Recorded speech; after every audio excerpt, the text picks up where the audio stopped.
बिस्मिल्लाहिर्रहमानिर्रहीम और अस्सलाम वालेकुम। 21 मार्च और पाकिस्तान में जुमेरात की शाम। आज अभी तक की इंपॉर्टेंट खबरें और मेरा तज्जिया। सबसे पहले चलते हैं रन डाउन की तरफ। पहली खबर आपके सामने रखेंगे। जनरल रिटायर्ड बाजवा ने गंदी गालियां दी हैं ख्वाजा आसिफ को। जी हां, आप दुरुस्त सुन रहे हैं, गंदी गालियां दी हैं ख्वाजा आसिफ साहब को।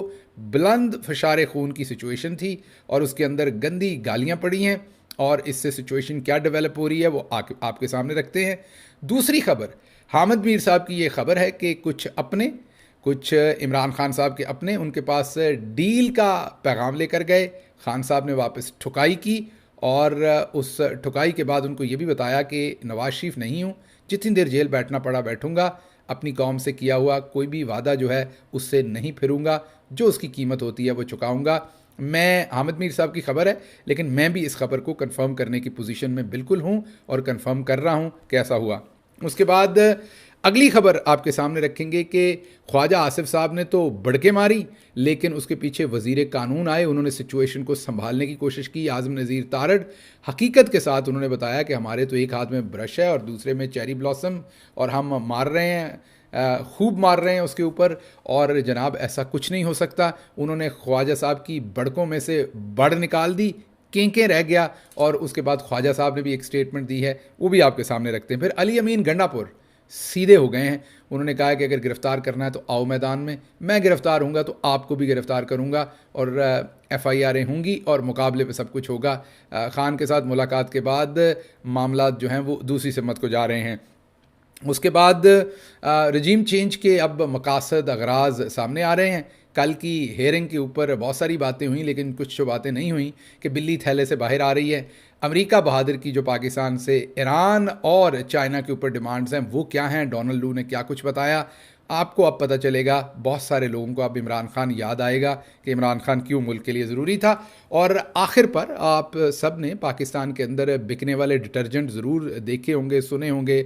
सर्फ एक्सेल है, एरियल है, और सभी ये दावा करते हैं कि उनसे अच्छी धुलाई कोई नहीं करता। लेकिन हमारी प्यारी बाजी मरियम की धुलाई एक अतवार बाज़ार में एक आम खातून ने की है। किसी भी डिटर्जेंट से बेहतर रिजल्ट ना आए तो आपके पैसे वापस। तो इस वीलॉग के आखिर पर यह खबर आपके सामने रखेंगे, क्या शानदार धुलाई की है। उन्होंने कहा सानू 10 रुपए तो आप 2 करोड़ 73 लाख के गड्डी नू टायर। ए कित्थों दी इंसानियत है। बाजी मरियम की दबा कर धुलाई हुई है, ना कोई सलवट रह गई है ना कोई दाग रहा है, मुकम्मल तबीयत फ्रेश हो गई है। यह खबर भी आपके सामने रखेंगे। अब आते हैं खबरों की तफसील की तरफ, लेकिन उससे पहले आपको याद करवाएं कि आपने अगर अभी तक इस चैनल को सब्सक्राइब नहीं किया ज़रूर कीजिए ताकि आप हमारी आवाज़ को मजबूत कर सकें। पहली खबर जो कि हमारे अपने सोर्सेज से है, हम खबर दे रहे हैं, ये हमारी अपनी खबर है।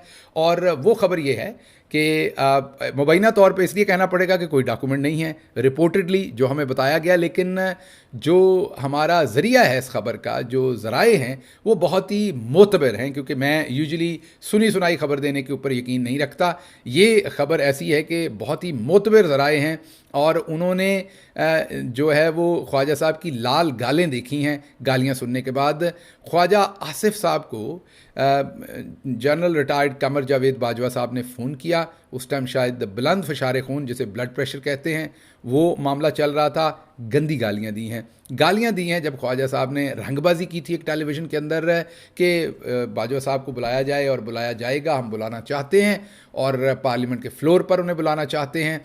और बाजवा साहब पंजाबी हैं, उन्होंने पंजाबी में, जी हाँ उर्दू में नहीं, पंजाबी में गंदी गालियाँ दी हैं। जो पंजाबी हैं वो समझ सकते हैं और जो पंजाबी नहीं हैं वो किसी पंजाबी से रब्ता करें। मैं तो यहाँ से नहीं बता सकता, पूछें कि आंखें बंद करके जिन गालियों को गिल साहब गंदी गालियाँ कह रहे हैं वो कौन सी होती हैं। तो ज़रा सुपरलेटिव डिग्री वाली गालियाँ दी हैं उन्होंने, छोटी मोटी गालियाँ नहीं दी। मुकम्मल इलाज उन्होंने ख्वाजा साहब का किया है। जो रावी है वो ये बताता है कि गाल बिल्कुल लाल थे, आंसू नहीं थे लेकिन गाल बिल्कुल लाल थे।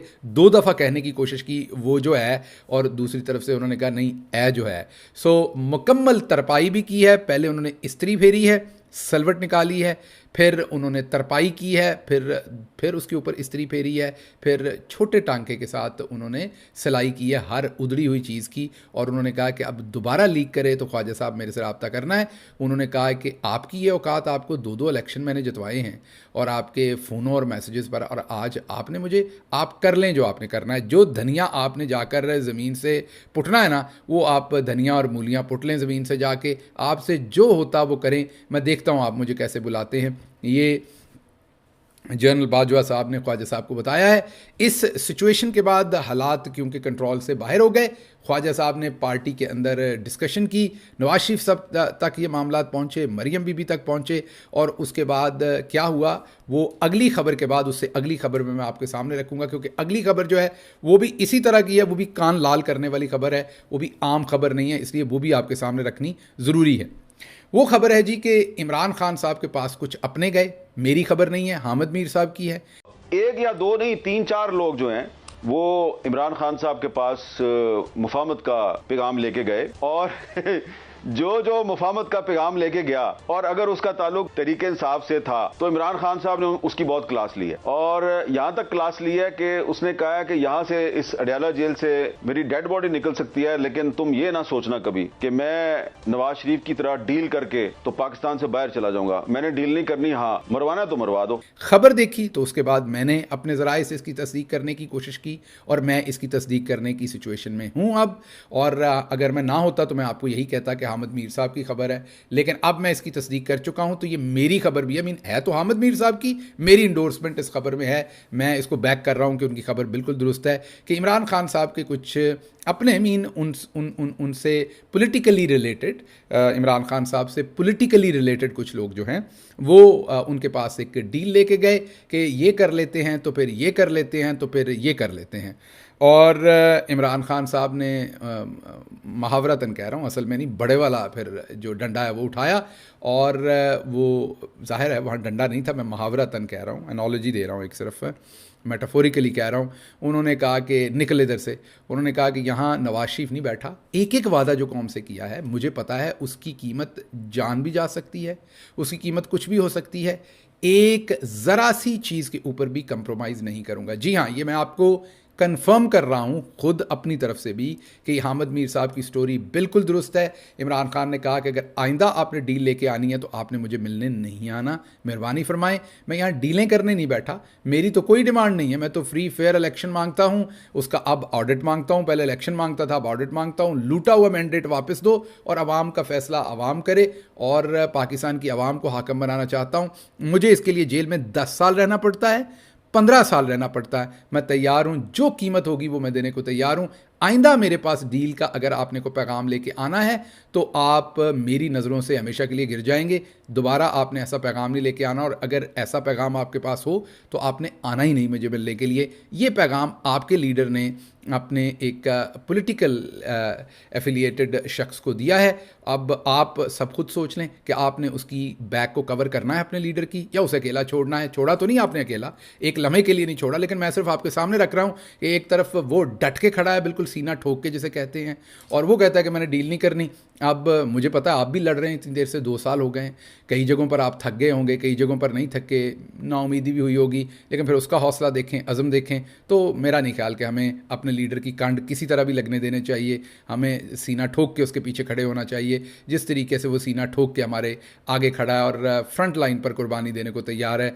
तो ये खबर थी, मैंने इसको एवेलुएट करवाया, मैंने अपने ज़राए से इसकी तस्दीक की, और पता चला कि बिल्कुल कुछ लोग ये पैगाम लेके गए थे और उनको बहुत ही सख्त जवाब वापस मिला है। मेरा नहीं ख्याल वो दोबारा ऐसी पैगाम रसानी जो है वो करने की कोशिश करेंगे। अब आता हूँ मैं पहली खबर से जुड़ी हुई, जो जनाब जनरल रिटायर्ड बाजवा साहब ने जो इस्त्री फेरी है ख्वाजा रंगबाज साहब के ऊपर, वो खबर मैं दोबारा देता हूँ कि जब ये बात नवाज शरीफ साहब तक पहुँची, मरियम बीबी तक पहुंची, तो फिर अब वाले और सब वाले लोगों के साथ बातचीत की गई और पूछा गया कि अब इसका क्या हल निकालना है। वो तो गाली पै गए ने, वो तो सीरियस ही लै गए ने, असी तो एवं रंगबाजी की थी, साड़ी तो आदत है एवं तुरे जाते हैं। सीरियस नोट पे उन्होंने कहा कि हमने तो ऐसी बात की थी सरे राह, ये कोई हमारा सीरियस थॉट नहीं था, हम कैसे सोच सकते हैं। तो फिर उन्हें कहा गया जी अब इसकी एक्सप्लेनेशन दे। तो जो आज़म नज़ीर तारड़ हैं, वज़ीर कानून हैं, उन्होंने फिर आके कहा कि जी ये तो नहीं हो सकता, असम्बली में तो नहीं बुलाया जा सकता, ना जनरल फैज़ को बुलाया जा सकता है, ना जनरल बाजवा को। असम्बली के फ्लोर पर तो सिर्फ एमएनए और सेनेटर आ सकते हैं, हालांकि बाय इनविटेशन आ सकता है, कोई भी ऐसा नहीं कि नहीं आ सकता, लेकिन वज़ीर कानून को क्योंकि आई हुई थी एक्सप्लेनेशन, तो उन्होंने फिर ये एक्सप्लेनेशन दे दी, क्योंकि आपको पता है ना कि डंडा ज़रा भारी हो तो फिर उसके वजह से फिर फ़ौरन एक्सप्लेनेशन आपको देनी पड़ती, तो ये सिचुएशन है। अच्छा जी, उसके बाद ख्वाजा आसिफ साहब ने भी नया बयान दिया। उन्होंने कहा कि इस्लामाबाद और रावलपिंडी के रिलेशनशिप मिसाली हैं। पिछले 50 साल में उन्होंने इस तरह के रिलेशनशिप पाकिस्तान की तारीख में नहीं देखे, और इस टाइम जो रिलेशनशिप बड़े मिसाली एक पेज पे हैं, ये हैं, वो हैं, फ़लाँ हैं। तो बस उन्होंने अहमद का अचार ही नहीं डाला बीच में, बाकी सारे उन्होंने चटखारे डाल के बताया कि हम एक हैं। तो इसलिए वो अपनी डिपार्चर ले गए, पहली जो पोजीशन थी, और बड़कों में से बड़ निकल गई और अब कीं रह गई है। तो ये ख्वाजा साहब की कहानी हुई है। अच्छा जी, अगली खबर, अली अमीन गंडापुर, इमरान खान से उनकी मुलाकात हुई, और अली अमीन को जो जानता है उसको पता है कि वो डरने वाला तो है नहीं। इमरान खान साहब से जब मुलाकात हुई और अली अमीन ने उनसे इजाज़त ली, जो सिचुएशन बन रही, उसके बाद आज अली अमीन ने बिल्कुल सीधा 90 के ज़ाविये के ऊपर उन्होंने कहा है कि मुझे जिसने गिरफ़्तार करना है आ जाए, बिल्कुल शौक से करे। इधर एफआईआर देंगे और मरियम बाजी भी गिरफ्तार होंगी, और फिर नवाज शरीफ भी होगा, और सारे होंगे। पुलिस केपी में भी है, एफआईआर यहाँ भी होती हैं। मेरे वारंट निकलेंगे, मुझे गिरफ्तार किया जाएगा तो आप भी गिरफ्तार होंगे, ऐसे को तैसा। और बिल्कुल सीधे होकर उन्होंने कहा कि अब 1 इंच भी इससे पीछे नहीं हटना, अब जो करेंगे आपके साथ वैसा आगे से करेंगे, जैसे को तैसा होगा। मैं डरने वाला नहीं हूँ, आपने गिरफ्तार करना है तो शौक से करें, जितनी बार करना है करें, जो आप करेंगे वैसा जवाब आपको दिया जाएगा। अच्छा जी, अगली खबर बिल्ली थैले से बाहर आई है। जो डोनाल्ड लू साहब की हेयरिंग थी कांग्रेस के अंदर कल, उसमें से एक चीज़ जो बड़ी ख़ास थी, जिस पर कम बात हुई है, वो आपको ये बात बता दें कि बाकी बातें तो हुई सारी, साइफ़र, इलेक्शन, वो सारी तो हमने तज्जिए दे दिए। लेकिन एक बात जिसकी वजह से रजीम चेंज हुई, और हम आपको बार बार बताते थे कि इंडिपेंडेंट खारजा पॉलिसी अमेरिका बहादुर को और दूसरों को खटकती है, तो अब ये डोनाल्ड लू ने भी कहा, वहाँ पर दूसरे सेनेटर्स ने, अपना कांग्रेसमैनों ने भी ये सवाल पूछे, और वाजे हो गया कि अमेरिका बहादुर ने वाजे बता दिया हुआ है कि ईरान गैस पाइपलाइन हमारी रेड लाइन है। उस तरफ आप गए तो फिर आपकी ठुकाई होगी, आपको उधर नहीं जाने देंगे, उधर नहीं जाना।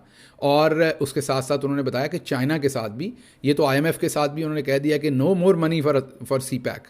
तो अब उन्होंने डोनाल्ड लू की जो हेयरिंग थी वहाँ भी बड़ा खुल के उन्होंने बताया कि चाइना हो या ईरान हो, पाकिस्तान को उनकी हदूदों की हदूद बता दी गई हैं, और वहाँ पर अंडरस्टैंडिंग भी है, ये उन्होंने कह दिया है। तो आपको जो हम बताया करते थे कि ये सारा रजीम चेंज जो है ये ऐसे ही खाली खाली खुश नहीं है, इसके पीछे कहानी असल में ये है कि पाकिस्तान की खारजा पॉलिसी जो है, और इमरान खान चुटकियाँ थोड़ी काटता था किसी को, ये मामलात यही थे कि ईरान के साथ क्या करना है, इंडिया के साथ क्या करना है, चाइना के साथ क्या करना है। अभी तो हिंदुस्तान का उन्होंने डिस्कस नहीं किया, अगर वो कर दें तो आपकी आंखें खुल जाएँ कि हिंदुस्तान के साथ उधर से हमें क्या अहकामात हैं। अच्छा जी, अगली ख़बर जो है वो आपके सामने हम रखेंगे कि सस्ते बाज़ार में ख़ातून ने जो है वो एक धुलाई की है। लेकिन उससे पहले आपको बताएंगे कि नून लीग के अपने लोग, जी हाँ, मैं किसी और की बात नहीं कर रहा, नून लीग के अपने लोग, मैं दोबारा रिपीट कर रहा हूँ, नून लीग के अपने काउंसलर्स, अपने ओहदेदार, उन्होंने ये बताया है कि 2000 लोगों को जब हमने स्कैन किया तो उसमें से सिर्फ 78 लोगों को ये जो आटा शाटा मिला है ये मिला है, बाकी सब झूठे शनाख्ती कार्ड हैं, बाकी सब झूठ है, फ्रॉड है, उन लोगों को कुछ नहीं दिया गया, उनके जाली शनाख्ती कार्ड डाले हुए हैं। ये इमेजिन करें आप, ये हालत जब होगी इस सॉफ्टवेयर की। हम मुंह छुपा के बैठे हुए, क्यों कि लोग कहते हैं अभी ये आपका दफ्तर है, मुस्लिम लीग का दफ्तर है, आपके पास ही आना है, दो हमें असली एहतजाज का गलत है, तो मुंह क्या दिखाऊं भाई, सीधी सी बात है, कैसे दूं? वो तो हो गया, उसका कोई ले गया, 3 साल हो गए आज। मेरे वाले साहब की डेथ हो गई, किसी ने रिसीव कर लिया उनका। 75 थैले सिर्फ उस गाड़ी में थे शाम तक। 2 थैले हम रात को आवाजें देते रहे, कुछ शनाख्ती कार्ड लाओ और ले जो आगे, कोई नहीं आ रहा था। 2000 बंदे में से 73 थैले बांटे, 73। मैंने आपको बताया था ना कि 30 अरब में से अगर ये 10 अरब भी लोगों को दे दें तो बड़ी बात होगी, ये 20 अरब खाएंगे सारे मिलके, ये मैंने आपको पहले दिन बताया था, वो एग्जैक्टली वही हो रहा है। उन्होंने बताया है कि 30 अरब अपना 2000 स्कैनिंग की, हम नहीं कह रहे हैं, नून लीग के कह रहे हैं, तो 78 लोग उसमें से निकले, और उन्होंने ये भी दिखाया कि मरे हुए बंदे का भी शनाख्ती कार्ड डाल के उसे आटा दे दिया हुआ है। ये तो हालात है, और उन्होंने, नून लीग वाले कह रहे हैं, मैं नहीं कह रहे, कि बाजी फेल। हूँ बाजी जावे तो कितने जावे दसो मैनू, आप लोग भी तो जालिम हैं। बाजी पहले कैनेड कॉलेज गई तो वहाँ पर उन्होंने दाखिला नहीं दिया, प्रिंसिपल टक्कर गई वहाँ पर, वो सीधी हो गई। उन्होंने कैनेड कॉलेज से फारिग कर दिया बाजी को। फिर बाजी लाहौर कॉलेज से किसी तरीके से बूटी शूटी मार के पढ़ के वो कैलिफोर्निया में डॉक्टर साहबा हैं, जो किंग एडवर्ड से बाद में डॉक्टर बनी, वही लाहौर कॉलेज में भी इनकी क्लास फेलो थी। उनके पेपर से बाजी ने बुटी मारी और बाजी ने अपना, बेचारी ने एफए किसी तरीके से क्लियर करके तो बाजी पहुंची कि जी मैंने किंग एडवर्ड में दाखिला लेना। उन्होंने कहा जी ना, सवाल ही पैदा नहीं होता। फिर अब्बा जी ने रावलपिंडी मेडिकल कॉलेज में करवाया और अपना आर्मी मेडिकल कॉलेज रावलपिंडी में, और वहाँ से फिर बाजी इधर आई किसी अरेंजमेंट के साथ, और वो आते ही फिर जो फिजियोलॉजी की प्रोफेसर साहबा थी वो लड़ गई उन्हें दूसरे साल में कि पहले साल में मुझे नहीं पता, मैं मेडिकल नहीं पढ़ा हुआ, इसलिए मेरी माजरत, और बाजी साहबा को उन्होंने कर दिया जी फारिग। तो अब बाजी को ये कॉलेजों से तो पहले ही फारिग किया हुआ था। तो अब मुझे बताएं कि अगर आप लोग सीएम की कुर्सी से भी फारिग करेंगे और कहेंगे बाजी फेल है, तो बाजी जावे तो फिर किधर जावे? लंदन तो क्या पाकिस्तान की प्रॉपर्टी तो कितने है नहीं, और पास अफदर पहले ही बताया हुआ है भाईजान का कि वो 1500 रियाल वजीफे पे हैं। तो बाजी जाए तो किसी काम में तो पास करें बाजी को। अच्छा जी, आप सब ने एक पाकिस्तान के अंदर डिटर्जेंट बड़े सारे हैं, जैसे मैंने कहा एरियल है, सर्फ एक्सेल है, फलाएँ, सभी कंपनियों का हक भी है और सभी का ये दावा है कि हमसे अच्छी धुलाई और कोई नहीं करता, और दाग बिल्कुल निकालता है। और फिर बहुत सारी कंपनीज इस्त्रियाँ भी बेचती हैं और वो कहती हैं हमसे ज़्यादा अच्छी इस्त्री कोई नहीं करता। और ये सब कुछ तो है, लेकिन पाकिस्तान के अंदर एक आम खातून ने इतवार बाज़ार के अंदर, उस खातून ने हमारी बाजी मरियम की ऐसी धुलाई की है, और वो ऐसी नई मशीन आई है कि उसमें धुलाई और सुखाई और इस्त्री इकट्ठी होती है। ये धुलाई और सुखाई वाली मशीनें तो थी ना, अब एक तीसरी टाइप की भी वो टेक्नोलॉजी उससे नई खातून ने ऐड करके दिखाई है। उन्होंने साथ इस्त्री भी की है, तो कोई सलवट नहीं है, कोई मसला नहीं है, बिल्कुल प्रेस होके साफ शफाफ दागों के बगैर जो है वो बाहर मटीरियल निकला है। ये खातून ने कहा क्या है, सुने ज़रा। 150 रुपए किलो चीनी है, 10 रुपए दे के घंटा लोगों को खड़ा करके कह रहे कि मुतमईन है। Very good. 10 रुपए बस, 10 रुपए देखे जरा कितनी लंबी लाइन है। गरीब लोग बेचारे, इनको शर्म नहीं आती कसम से। गरीब लोग बेचारे 3-3 घंटे खड़े होकर 10 रुपए की खातिर खड़े हुए हैं, और खुद 2-2 करोड़ के ये टायर लगवा के कारों में बैठी हुई है। अच्छा जी, लंबी लाइनें हैं और कह रहे हैं कि जी फर्क सिर्फ 10 रुपए का है। आपने सुन लिया, उन्होंने कहा कि इधर 10 रुपए के लिए हमें जलील किया जा रहा है लाइन में लगा के। तो ये इंसानियत है, ये बेशर्मी है। और हमें 10 रुपए और ख़ुद 2 करोड़ के टायर, मैं खातून को करेक्ट कर दूं कि 2 करोड़ नहीं, 2 करोड़ 73 लाख रुपए के टायर और मैट। तो बाजी, लोगों को ये शऊर है जो इमरान खान दे गया है। लोगों ने अब करने सवाल, ये कैमरा लाइट एक्शन ये नहीं चलना, आपको इसकी कीमत देनी पड़नी है, और आपको पता चलना है कि अब ये शऊर का जिन बोतल से बाहर आ गया, ये आपके काबू नहीं आना। अच्छा जी, आज का हमारा पंजाबी वीलॉग बड़ा इंटरेस्टिंग है, क्योंकि मामा मूदा जी एक करैक्टर हैं पंजाब के, मीन उर्फ लौंडा लपाड़ा जी। उन्होंने ओवरसीज़ पाकिस्तानियों को बहुत बुरा भला कहा, तहकीर की उनकी, कहा अपने अपने पासपोर्ट वहाँ के फाड़ दें, वापस आएँ, नहीं वापस आना तो अपनी बकवास बंद करें। बहुत ही निचले लेवल के ऊपर जाकर उन्होंने तनकीद की। तो उनकी तनकीद को भी अंडरस्टैंड करने की कोशिश की है और उनको अपनी साइड भी अंडरस्टैंड करवाने की कुछ कोशिश की है। तो ये आज का पंजाबी वीलॉग है, उसको भी देखिए और मुझे दीजिए यहाँ से इजाज़त। अल्लाह आपका हामी और नासिर हो। पाकिस्तान जिंदाबाद।